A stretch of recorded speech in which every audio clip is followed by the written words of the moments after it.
Hello friends, Neha કિચનમાં તમારું સ્વાગત છે।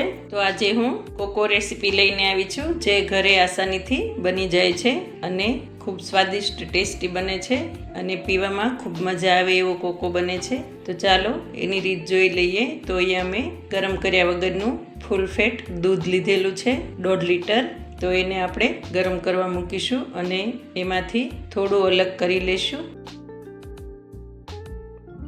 એની અંદર આપણે ખાંડ ઉમેરીશું, કોર્નફ્લોર ઉમેરીશું 1.5 ચમચી જેટલો અને હવે કોકો પાવડર ઉમેરીશું। એમાં 2 થી 2.5 ચમચી જેટલો મેં અહીંયા કોકો પાવડર લીધેલો છે, તો તમે જોઈ શકો છો। અને અહીંયા આપણે જે કોકો બનાવવા માટેનો કોકો પાવડર આવે એ જ લેવાનો છે, કેકમાં જે ઉમેરીએ એ નથી લેવાનો અહીંયા। તો અહીંયા આપણે જે બીજો કોકો પાવડર મળે છે કોકો બનાવવા માટે સ્પેશિયલ એ લેવાનો છે અને એ બધું સરખું મિક્સ કરીને ઉમેરી દેવાનું છે।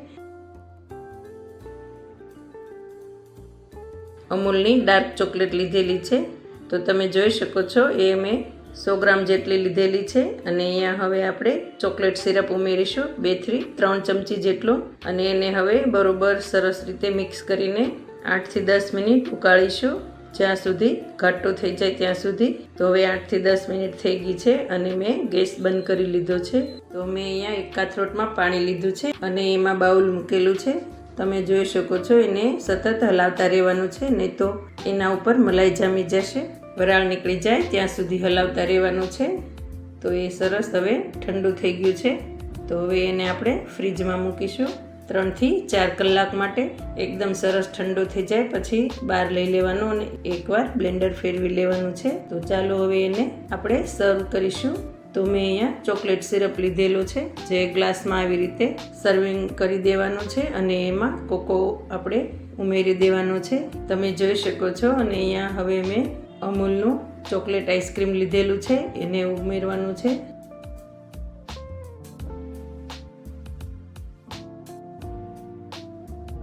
અને ચોકલેટ સિરપથી ઉપર સર્વ કરવાનું છે આવી રીતે, તમે જોઈ શકો છો।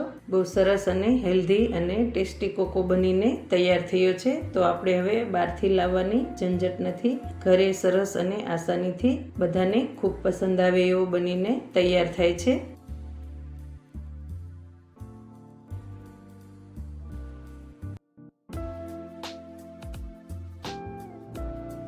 તો હવે મેં ત્રીજો ગ્લાસ પણ આવી રીતે તૈયાર કરી લીધો છે। આઈસ્ક્રીમ વિથ કોકો ખૂબ ટેસ્ટી લાગે છે, ખૂબ સરસ અને સ્વાદિષ્ટ બને છે।